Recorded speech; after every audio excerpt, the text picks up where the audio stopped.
హల్లెలూయా. మైకి wire మైకి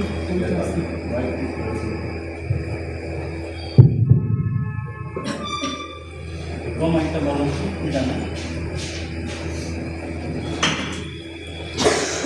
ముందుగా దేవునికి స్తోత్రం కలుగుగాక. హల్లెలూయా. మరి మీ అందరికీ కూడా మన యొక్క క్రిస్మస్ శుభాకాంక్షలు తెలియపరుస్తుంది. Happy Christmas. అందరికీ క్రిస్మస్ ఆనందం హృదయంలో కలగాలని నా ప్రార్థన. ఇది మనం ఒక్కడమే చేసుకున్నటువంటి క్రిస్మస్ ఆరాధన పండుగ కాదు. మరి యావత్ ప్రపంచము చేసుకునేటువంటి గొప్ప పండుగ ఇది. మరి అందరికీ కొన్ని పండుగలే ఉంటాయి. కొంతమందికి కొన్ని వారిగా, కొన్ని ఏరియాల వారిగా కొన్ని పండుగలే ఉంటాయి. కానీ ఈ క్రిస్మస్ పండుగ అనేది యావత్ ప్రపంచానికి పండుగ. మరి అటువంటి పండుగలో మనం అందరం మరి ప్రతి సంవత్సరం కూడా జరుపుకుంటున్నాం. పండుగ జరుపుకోవడమే కాదు, కానీ ఈ క్రిస్మస్ గురించి అనేక మందిని మనం అనుభవించేటువంటి అనుభవాన్ని, ఈ క్రిస్మస్ ఉన్నటువంటి ఆనందాన్ని మనం పండుగ జరుపుకోవడం కాదు, కానీ ఇతరులకి పండుగగా మనం ఉండాలి. మనం పండుగ జరుపుకోవాలి, ఇతరుని ఆనందింపజేయాలి, ఇతరుని ఆహ్వానించాలి. అందరికి కూడా మనం ఈ పండుగ విశేషాన్ని మనం తెలియపరచాలి. అందుకే మరి దేవుడు ఒక మాట అంటాడు కదా, యోహాను సువార్త 16:17 ఒక మాట అంటాడు కదా. దేవుడు అంటే ఏంటంట, ఎవరిని ప్రేమించాడు? లోకమును ఎంతో ప్రేమించాడంట. ప్రేమికి ఏం చేశాడంట? 16వ వచనంలో లోకాన్ని క్రైస్తవులు ప్రేమించాడు కాదు కదా, లోకాన్ని ప్రేమించాడు. లోకంలో ఎవరున్నారు? అందరూ ఉన్నారు. అందుకే ఆయన యొక్క మరి ప్రియ కుమారుడిగా తనే అద్వితీయ కుమారుడిని మనకి మరి ఈ లోకానికి పంపించాడు. దేవుడు లోకాన్ని ప్రేమించాడు కాబట్టి, లోకంలో ఉన్నటువంటి ప్రతి వ్యక్తిని ప్రేమించాడు కాబట్టి, ఒక్కరిని కాదు, క్రైస్తవులు కాదు, యూదులు కాదు, అనేక జాతుల వారు ఉన్నారు, వారిని కాదు. అందుకే దేవుడు ముందుగా చెప్పాడు ఏంటంటే, దేవుడు లోకమును ఎంతో ప్రేమించాడంట. దానికి కొలగలమా? కొలవలేము. ఆయన కొలవలేనటువంటి ప్రేమతో ప్రేమించాడు కాబట్టి ఆయన ఈ లోకానికి మనలందరినీ కూడా, ఈ పాపంలో ఉన్నటువంటి ప్రతి ఒక్కరిని, నరకంలో ఉన్న ప్రతి ఒక్కరిని తీసుకెళ్ళడానికి ఆయన ప్రేమించాడు కాబట్టి ఈ లోకానికి ఆయన మరి వచ్చాడు. ఎందుకంటే ఇంకో మాట లూకా సువార్త 19:10లోని ఒక మాట చెప్తూ ఉంటారు ఆయన.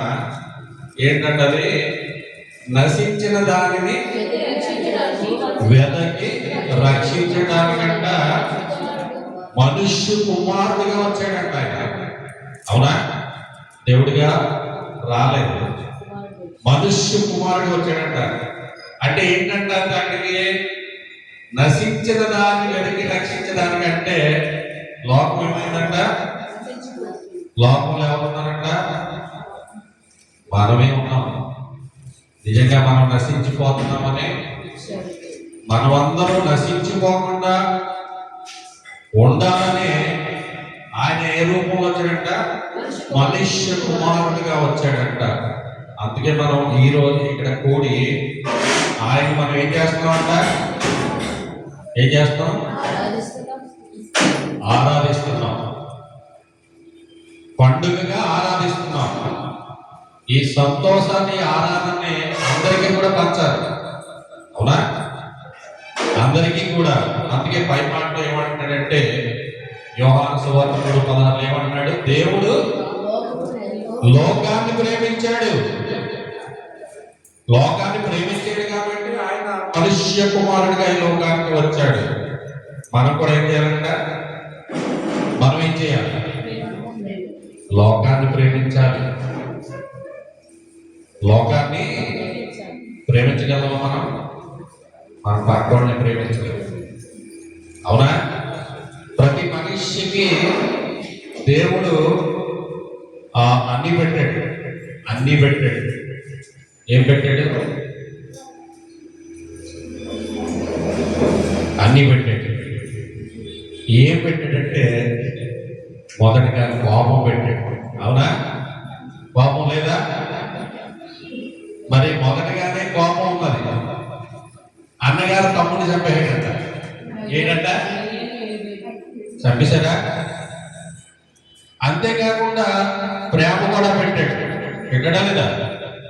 మరి చిన్నవాడు ఏం చేశాడంటే దేవుడి మీద ప్రేమగా తనకు కలిగిన పంటలో ఏం తీసుకెళ్ళాడంట? అర్పణం తీసుకెళ్ళాడంట. అది ఎందుకు అర్పణం తీసుకెళ్ళడం అంటే ఏంటి? ఒకడు మనం కానుకోవడం అంటే ఏంటి?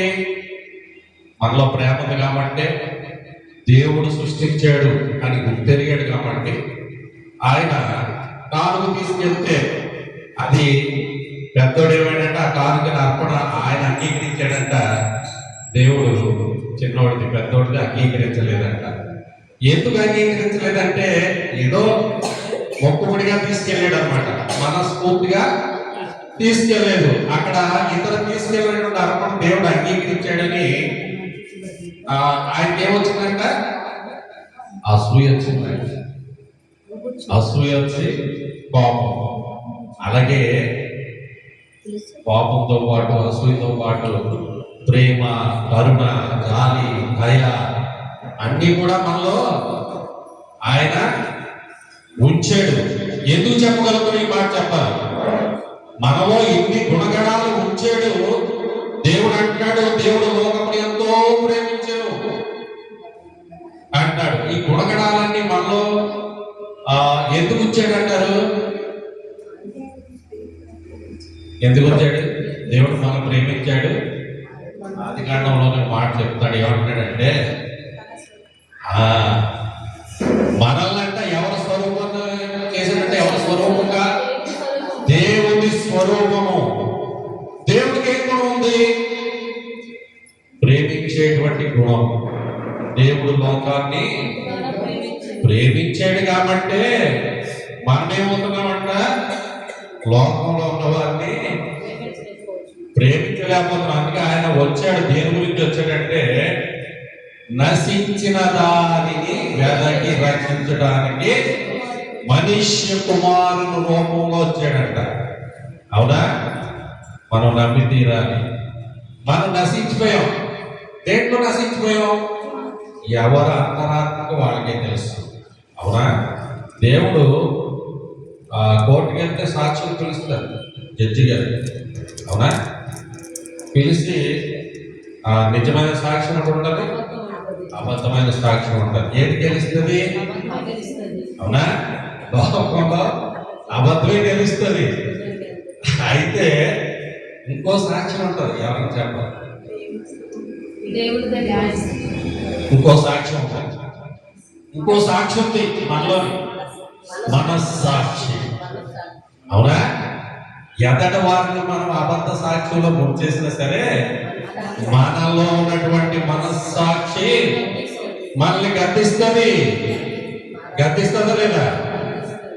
అందుకనే హృదయాంతరంగాల రహస్యాలు ఎరిగినటువంటి దేవుడు మనలో ఉన్నటువంటి పాపాలు, తప్పులు, పొరపాటులు చేసినటువంటి ప్రతిదీ కూడా ఆయనకి ముందుగా తెలుస్తాయి. ఆయన ఎవరు కూడా ఏం చేయలేరు? మోసం చేయలేరు. మోసం చేయలేరు. అందుకే ఆయన అంటాడు, ఏమంటాడంటే దేంట్లో నశించిపోయాం మనం. ఇలాంటి విషయాలన్నీ కూడా అన్నింటిలో మనం నశించిపోయాం కాబట్టి ఆయన ఏమంటున్నాడంట, నశించిన దానిని వెతికి రక్షించుటకు మనుష్య కుమారుడు ఈ లోకానికి వచ్చాడంట. అందుకే మనకి దూరం. అవునా? ఆయన వచ్చాడని, నశించిపోతున్న మనల్నందరినీ రక్షించాడని, ఈ రక్షణ గుర్తున్నటువంటి సువార్త ప్రతి ఒక్కరికి మనం తెలియపరచాలని అది ఈ పండుగ మనం చేసుకుంటాం. ఈ పండుగ దండగా అవ్వకూడదు, అందరికీ మనం తెలియపరచాలి. ఎవరికి తెలియపరచాలి? క్రైస్తవులకు కాదు, క్రైస్తవులకు కాదు. దేవుడు అందుకే ఒక మాట ఏం చెప్పాడంటే, నేను క్రైస్తవుల్ని ప్రేమిస్తున్నాను అనలేదు. ఏమన్నాడు?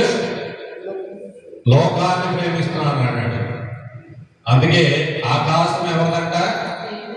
దేవుడు సింహాసనం. ఆయన ఎక్కడ ఉన్నాడు?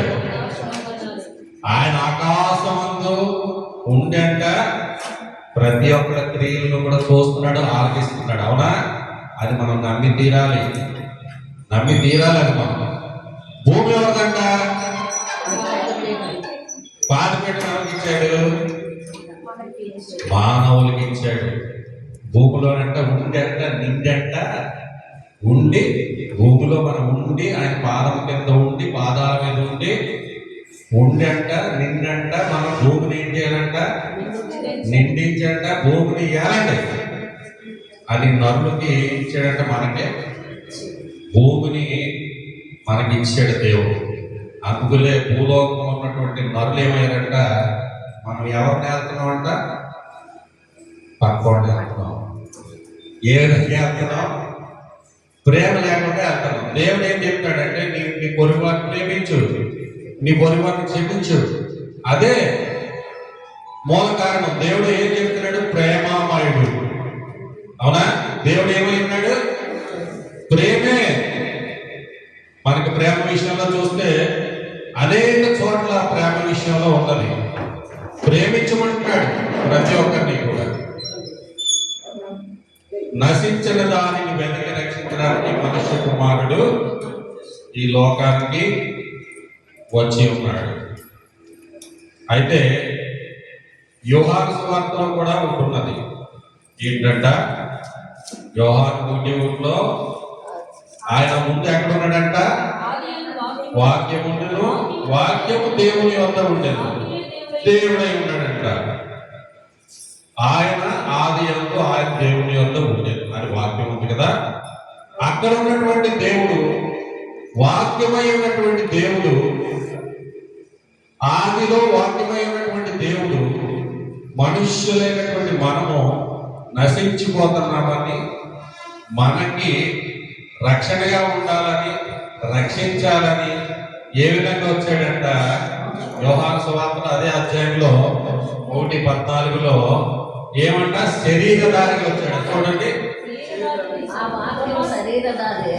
అవును, వాక్యమే శరీరధారం ధరించి, శరీరం ధరించి కృపా సత్య సంపూర్ణుడిగా మన మధ్యకు నివసించను. ఆయన వచ్చి అంట మన మధ్యలో ఎన్ని సంవత్సరాలు మరి నివసించారు? మనందరికీ బైబిల్ చదివినట్టు ప్రతి ఒక్కరికి కూడా మనం విని ఉన్నాం. మరి ఆయన బోధించినటువంటి బోధ ఎటువంటిది? ప్రేమ గురించే బోధించాడు ఎప్పుడు కూడా. స్వస్థతలు, పరలోక రాజ్యము సమీపించుతున్నది, మారు మనసు పొంది రక్షణ పొందండి. రక్షణ పొందిన వారు ప్రతి ఊరికెళ్ళి, ప్రతి పట్టణానికి వెళ్ళి, సర్వలోకానికి వెళ్ళి, సర్వ సృష్టికి సువార్త ప్రకటించుడి అని ఆయన చెప్పాడు. అంతేకాకుండా ఎప్పుడూ కూడా సదాకాలము నేను మీతో. ఇప్పుడు ఉన్నాడా లేదా? మనం నమ్ముతున్నామా? నమ్మిన వారందరూ ఒకసారి హల్లెలూయా చెప్పండి. హల్లెలూయా. దేవుడు మనతోడై ఉన్నాడు. అందుకనే మరి ఏమంటాడంట? సత్య సంపూర్ణుడిగా మన మధ్య నివసించాడు. అలాగే ఆయనంట మరి ఇప్పుడు చదువుకున్న విషయంలోనే మనకు ఒక విషయం మరి అయ్యగారు చదివించారు పాస్టర్ గారు. మరి ఏషియా గ్రంథం 9:6 శిశువు పుట్టాడంట. మనకు అనుగ్రహం కూడానంట. ఆయనకి ఏం భారం ఉందంట? రాజ్యభారం ఉందంట. అంతేకాదు ఆయన అంటే ఎటువంటి దేవుడు అంట? ఆశ్చర్యకరుడు, ఆలోచనకర్త, బలవంతుడైన దేవుడు, బలవంతుడైన దేవుడు, నిత్యుడగు తండ్రి, నిత్యుడకు తండ్రి, సమాధానకర్త, అధిపతిని అతనికి పేరు పెట్టబడును. అయితే ఇది ఎప్పుడో కొంతకాలం ముందు నశించిపోతున్నారు నా జనం, నా ప్రజలు అనేసి ఆయన గుర్తెరిగి మనకంట కుమారుని అనుగ్రహిస్తాడని ఒక ప్రవచనము మనకి యెషయా భక్తుని ద్వారా మనకి తెలియపరచబడ్డది. అయితే మరి మత్తయి సువార్తలో మనకి నెరవేర్పు అయిపోయింది. మత్తయి సువార్త 1వ అధ్యాయము 21లో ఉన్నట్టు చూడండి. అది కుమారుని కలను అవును, తన ప్రజలను వారి పాపముల నుండి ఆయనే రక్షించును. అది ఎంత భారం అంట కదా, రాజ్యభారం. రాజ్యాన్ని కట్టడానికంటే ఆ పాపాల నుంచి విడుదల చేయాలి. విడుదల చేసి తన రాజ్యాన్ని స్థాపించాలి. అంతేకాదు ఇంకేంటుందంట, తన ప్రజలను వారి పాపముల నుండి ఆయనే రక్షించును. ఆయన పేరేంటంట, యేసు అంట. యేసు అంటే మనందరికీ తెలుసు కదా, ఏంటంట, రక్షకుడు. ఆయన రక్షించేటువంటి దేవుడు కాబట్టి నశించిపోయిన దాన్ని వెతికి రక్షించుటకు ఆయన రక్షకుడిగా మన మధ్య నివసించెను, ఉదయించెను, జన్మించాను. మరి అలాగే మరి మత్తయి సువార్త 3:17లోని ఆయనే ప్రకటన చేస్తాడు. ఇప్పుడు యెషయా గ్రంథంలో ఎలాగా మీ కొరకు శిశువు పుడతాడు, మన కొరకు ఆయన ఆశ్చర్యకుడు, ఆలోచనకర్త, నిత్యుడు తండ్రి, సమాధానకర్త, అధిపతి, బలవంతుడైనటువంటి దేవుడు ఆయన ఏం చెప్తాడంటే మత్తయి సువార్త 3:17లో, ఇదిగో ఈయన నా ప్రియ కుమారుడు, ఈయనంటే నేను ఆనందించుచున్నాను. ఎవరు ఎంత ఆనందించుకున్నాడంటే దేవుడు ప్రియ కుమారుడుగా పుట్టినటువంటి యేసయ్య యందు ఆనందించున్నాడు. అయితే కీర్తన గ్రంథంలో కూడా 2:12లో ఒక మాట ఉంది. అదే చెప్తున్నాడంట. లాస్ట్ 2వ భాగం ఉంటది. ఎవరిని ముద్దు పెట్టుకోవాలంటే కుమారుణ్ణి ముద్దు పెట్టుకొనుడి, లేని ఎడల ఆయన, మనం ఎవరిని ముద్దు పెట్టుకోవాలి, కుమారుణ్ణి. బాలయేసుడిగా పుట్టినటువంటి, మన కొరకు పుట్టినటువంటి, నశించిపోయిన దాన్ని వెతికి రక్షించడం వచ్చినటువంటి మనుష్య కుమారుడిని ముద్దు పెట్టుకోవాలి. ముద్దు పెట్టుకోవడం అంటే ఎప్పుడు ఆయనే మన ముందు ఉండాలి, ఆయనే మన హృదయంలో ఉండాలి. ఎందుకంటే ఆయన ఎందుకు వచ్చారంటే తన ప్రజలను వారి పాపం నుండి ఆయనే రక్షించడానికి వచ్చినటువంటి మరి తన ప్రియ కుమారుని మనం ముద్దు పెట్టుకోవాలంట. మరి లూకాసు వార్తలోని 2:9లో కూడా అదే మాటను చూసినట్టు వాళ్ళకి ఎలాగా మరి ప్రభు మహిమంట వారి చుట్టూ చుట్టుకుందంట, ప్రభుదూత వారి వద్దకు వచ్చి వారి వద్దకు వచ్చి నిలిచిందంట. ప్రభువు వారి చుట్టూ ప్రకాశించినప్పుడు వారు మిక్కిలి భయపడారు. ఎవరు మిక్కిలి భయపడ్డారంట? దూత. అయితే ఆ కింద ఉన్నది ఏమన్నది, భయపడకండి. వారంట ప్రభు దూత వచ్చినప్పుడు వారి మహిమ వారి చుట్టూ, మా ప్రభు యొక్క మహిమ వారి చుట్టూ ప్రకాశించినందున వారు మిక్కిలి భయపడింది. అయితే వచనంలో ఏమంటుంది, అయితే ఆ దూత ఏమంటుందంట, ఆ దూత భయపడబడి, ఇదిగో ప్రజలందరికీ కలగబోవు మహా సంతోషకరమైన సువర్తమానం నేను మీకు తెలియజేస్తున్నాను. ఎవరికంట? ప్రజలందరికీ, కొందరికా? ప్రజలందరికీ. ఏంటంట? సంతోషకరమైనటువంటి. ఏంటి సంతోషం? సంతోషం ఏంటి? రాకడ కాదు. సంతోషం ఏంటంటే మనం నశించిపోతున్నాం కదా, మీరు ఇలాంటి నశించిపోరు, మీ కొరకు రక్షకుడు నేడు దావీదు పట్టణం అందంట పుట్టి ఉన్నాడని వాక్య గ్రంథంలో రాయించి పెట్టాడంట. అది సంతోషం. ఎవరైతే నశించిపోతున్నారో వారి కొరకు మరి యేసయ్య వచ్చాడు మిమ్మల్ని రక్షించడానికి. మీరు నశించిపోలేక నశించిన దాన్ని వెతికి రక్షించడం మనుష్య కుమారుడు ఈ లోకానికి వచ్చారని ఏదైతే వాక్య భాగం ఉందో వీళ్ళందరూ ఆందోళన చెందుతున్నారో మీరు భయపడకండి. ప్రజలందరికీ కలుగుపో మహా సువర్తమానము నేడు మీకు తెలియజేస్తున్నానని ఎవరు చెప్పారంట? దూత చెప్పిందంట. ఏమంట? నేడు దావీదు పట్టణమందు రక్షకుడు మీ కొరకు పుట్టి ఉన్నాడు, ఈయనే ప్రభువైన క్రీస్తు అంట. ఎప్పుడు పుట్టారు? నేడు పుట్టారా? మనకు ప్రశ్న వేస్తున్నాం. ఎప్పుడు పుట్టారు ఆయన? ఎప్పుడో పుట్టున్నారు ఆయన. అవునా? అయితే ఇప్పుడు పుట్టడం ఏంటంటే తెలుసా? ఎవరి హృదయంలో ఎవరైతే దేవుని వాక్యాన్ని అంగీకరించి నేను నశించిపోతున్నాను, నేను ఈ లోకంలో ఉండిపోయాను, పాపంలో ఉండిపోయాను, అబద్ధంలో ఉండిపోయాను అని ఎవరైతే భావించి ఉన్నారో వారి హృదయంలో నేడే పుట్టాడు ఆయన. పుట్టాలి. పుట్టినప్పుడే మనలో ఉన్నటువంటి పాపాలు, బాధలు, దుఃఖాలు అన్నీ కూడా దూరమయ్యి ఆయన దగ్గరకు మనం చేరగలుగుతాం. మనం మన మన హృదయాన్ని, మనసును ఉన్నతంగా ఉంచుకుంటే ఏంటంట? దేవునికి మహిమ. అలా మనం ఉండాలి. చూడండి, ఆ కింద భాగంలో ఉన్నది ఎలా ఉండాలంట చూడండి. ఆయనక ఇష్టమైనటువంటి సర్వోన్నతమైన స్థలములో దేవునికి మహిమ, ఆ, ఆయనకి ఇష్టమైన మనుష్యులకు భూమి మీద అయితే మనం ఎలా ఉండాలి? ఇష్టలంటే ఎలా ఉండాలి? ఆయనకి ఇష్టపూర్వకంగా ఉండాలి.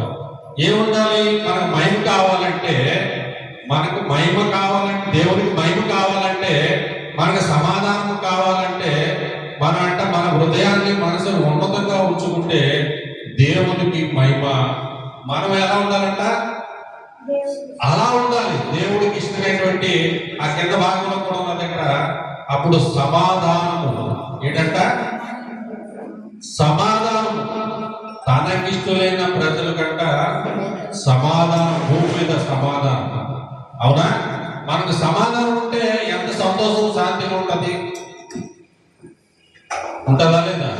సమాధానం లేనటువంటి హృదయాల్లో మరి చాలా మందికి తెలుసు, అసమాధానంతో ఉన్న వారికి మనసులో నలిగిపోతుంటారు, హృదయంలో వేదన, శాంతి ఉండదు.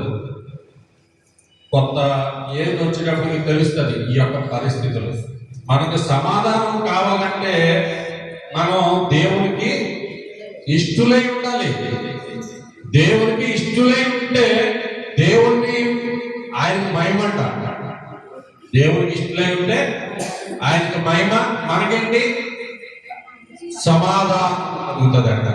దేవుని వాక్యమే దూత ద్వారా ఆ చెప్పి కింద భాగంలో ఉన్న చూడండి ఏంటంట? ఆయన గాన ప్రతిగానాలు చేస్తున్నాయంట. దూతలంట స్తోత్రము చేయించు ఈ యొక్క దేవుడిని కొనియాడారని ఆ కింద భాగంలో ఉందన్నమాట. మనం ఎలా ఉండాలంట? ఆయనకి ఇష్టలుగా ఉంటే ఆయనకి మహిమ, మనకేంటంట? సమాధానం దొరుకుతుంది. అదే సమాధానం గురించి చాలా పెద్ద మాట చెప్పారు. మత్తయి సువార్త 5:9లోని ఒక చూడు, ఆయన ఏం చెప్పినారంట? సమాధాన పరుచువారు ధన్యులు, వారెవరంట? వారెవరు? దేవుని కుమారులు అనబడుతున్నట్ట. అవునా? మనం సమాధానం పరుస్తున్నామో లేదో మనం బ్యారేజ్ చేసుకోవాలి. మనం సమాధానంగా ఉండాలి. సమాధానం పరిచేటువంటి గుణం మనలో ఉండాలి. అప్పుడు ఏమవుతుందంట? దేవునికి మహిమ. నువ్వు ఎప్పుడైతే సమాధానం పరిచావో నువ్వు ఎవరికి? ఆయనకి ఇష్టలై ఉంటావు. ఎవరికి ఇష్టలై ఉంటావు? మనం దేవునికి ఇష్టలై ఉంటాం. అప్పుడు నీకేమవుతుందంట? నువ్వెవరంట? దేవుని కుమారులు అనబడుతురు మీరు, కుమార్తెలు అనబడుతురు మీరు. అవునా? సమాధానం కలిగి ఉండాలి. అసమాధానంతో లోకం ఉంది, నశించిపోతుంది. నశించిపోయిన దాన్ని వెతికి రక్షించకు మనుష్య కుమారుడు ఈ లోకానికి వచ్చారని ఆయన మాట చెప్తూ, నీ లోకమును ఎంతో ప్రేమించారు, లోకాన్ని ప్రేమించాడు ఆయన. అందరినీ కూడా, క్రైస్తవులు కాదు, ప్రతి ఒక్కరిని కూడా ప్రేమిస్తూ సమాధానపరచువారుగా మనం ఉంటే ముందుగా దేవుడంట మహిమపరచబడతాడు. మహిమ ఉంటే మనం సమాధానపరచబడతాం. సమాధానం ఉంటే మనం ఏమవుతామంట? దేవుని కుమారులు కుమార్తెలు కూడా. అటువంటి భాగ్యం మనకు కలగాలి. అటువంటి సమాధానపరిచేటువంటి మరి ఈరోజు క్రిస్మస్ పండుగ మనం చేసుకుంటున్నామంటే ఈ బరంపూర్ పట్టణంలో, మరి బరంపూర్ పట్టణంలో ఎవరు పుట్టారు? ఇప్పుడు రక్షకుడు బరంపూర్ పట్టణంలో పుట్టాడు. అవునా? నేడు దావీదు పట్టణమందు రక్షకుడు పుట్టి ఉన్నాడు. అలా కాదు, మనం ఏమనుకుంటాం? నేడు బరంపూర్ పట్టణంలో. ఎక్కడ? పట్టణంలో కాదు, బరంపూర్ పట్టణంలో ఉన్న నా హృదయంలో అని అనుకోండి అందరూ. నా హృదయంలో క్రీస్తు పుట్టిన నేడు. ఏది ఒక్కరో చెప్తలేదు. క్రీస్తు పుట్టిన నేడు. హల్లెలూయా! దేవునికి స్తుతి చెల్లించాలి. క్రీస్తు అంటే ఎప్పుడు పుట్టాడు? ఎప్పుడో పుట్టాడు. ప్రతి హృదయంలోని ఇప్పుడు ఈ రోజు బరంపూర్ ఎవరైతే క్రీస్తుకు తెలియనటువంటి వారు ఉన్నారో వారి హృదయంలో బరంపూర్ పట్టణంలో ఉన్న ప్రజలందరికీ కూడా నేడే పుట్టాడని మనం మరి చెప్పగలగాలి. ఆయన ఎక్కడ పుట్టాడంట? ఎక్కడ పుట్టాడు ఆయన? ఎక్కడ పుట్టాడు? పశువుల పాకలో పుట్టాడు. ఎక్కడ పర్యటన పెట్టాడు? పశువుల తొట్టిలో. పశువుల తొట్టిలో ఎవరన్నా పశువులతో చాలా ఎవరన్నా వెళ్ళారా లేదా? పశువుల తాలూకా అన్ని తీశారు, నేను తీశాను, నాకు తెలుసు. పశువుల సాల్లోని ఏమంటారంట? దుర్గంధం ఉంటుంది. ఫస్ట్ వాసన, స్మెల్, బ్యాడ్ స్మెల్. అటువంటి తొట్టిలో ఆయన్ని పొరంట పెట్టారు. ఎందుకు పొరంట పెట్టారు చెప్పాలి. మన హృదయం అనేటువంటి తొట్టె అంత కంపు కొట్టదన్నమాట. ఆయన ఆ కంపుని బయటకు తోలాలని, ఆ పాపాన్ని బయటికి ఎండాలని ఆయన ఒక సాక్షిగా పశువుల తొట్టినట్ట సత్రంలో చోటు లేనందున పశువుల తొట్టులో పరుండ పెట్టాడు. అంటే మన జీవితాన్ని చూస్తే ఈరోజు చాలా మంది మనం చూస్తున్నాం లోకంలో. మన హృదయాలు కూడా ఎవరికాడ బ్యారేజ్ చేసుకుంటే యేసయ్యని మరి మనం మన హృదయాల్లోకి ఆహ్వానించుకోవాలంటే పశువుల తొట్టి లాంటి ఒక తొట్టి మనలోకి తీసివేసి మంచి ఆయనకి ఇష్టమైనటువంటి సమాధానం కలిగినటువంటి ప్రజలైనటువంటి తొట్టిగా మనం ఉంటే ఆయన మనలో నివసిస్తాడు. ఆయనకి ఇష్టంగా ఉంటాం, మనం సమాధానం పడగలుగుతాం. సమాధాన పరచువారు ఎవరంట? దేవుని కుమారులు అనబడులు అనమాట. అదే నిజమైనటువంటి ఏంటంట? క్రిస్మస్ పండుగ ఆరాధన. అలా మనం అందరూ ఉండాలని, ఈ ఆనందంలో, ఈ సంతోషంలో, సమాధానంలో నిజమైన క్రీస్తు ఆరాధన మనం జరిపించుకోవాలి. ప్రతిరోజు మనం ఈ ఒక్కరోజే కాదు, క్రిస్మస్ అనేది ఒక్కరోజా? ప్రతిరోజు కూడా, ప్రతిరోజు మనం పండుగగా ఉండాలి. మనం దేవుని ప్రతిరోజు మహిమపడుతుంటే మనం ఆయనకి ఇష్టంగా ఉంటాం, సమాధానంగా ఉంటాం. మనం దేవుని కుమారులు అనబడుతులు. ఎవరంటారు? చాలా మంది అంటారు దేవుళ్ళ వచ్చావని అంటారు. అవునా? సమాధానమే. సమాధానము, ప్రేమ, కనికరము కలిగి ఉంటే దేవుళ్ళ వచ్చావని ప్రజలు పొగుతూ ఉంటారు. అటువంటి వ్యక్తులుగా మనం అందరం ఉండాలని, నశించకుండా ఉండాలని, ఆయన లోకాన్ని ఎంత ప్రేమించాడో మనం కూడా అంతే ప్రేమించాలని మంచోడిని ప్రేమించడం గొప్పతనం కాదు, కానీ చెడ్డోడిని ప్రేమించాలంట. ఆయన ప్రేమించి మనం మంచి దారిలోకి తీసుకురావడమే గొప్పతనం. యేసుప్రభు వారు మాట అంటారు కదా, ఏమంటున్నారు? నేను పాపుల్ని పిలవచ్చుగా నీతిమంతులు కాదంటున్నాడు. ఆయనకున్న మనసు, క్రీస్తు యేసు కలిగిన మనసును మనము కలిగి ఉండేలాగిన మనం ఈ కాడికి మనం జీవించాలని ఈ యొక్క క్రిస్మస్ మరి గ్రీటింగ్స్ మరి చెప్పమని మరి పాస్టర్ గారు ప్రేమానంద గారు నాకు ఈ అవకాశం ఇచ్చారు. మరి ఆయనకి పాస్టర్ గారికి నా వందనాలు. మరి అలాగే ఇక్కడ ఉన్న కూడినటువంటి సంఘం పెద్దలు, చిన్నలు అందరూ ఈ క్రిస్మస్ ఆనందంలో పాల్పంచుకోవడానికి వచ్చిన ప్రతి ఒక్కరికి నా మనస్ఫూర్తిగా వందనాలు తెలియపరుచుకుంటూ ఈ మాటలు నేను ముగిస్తున్నాను. హల్లెలూయా, హల్లెలూయా.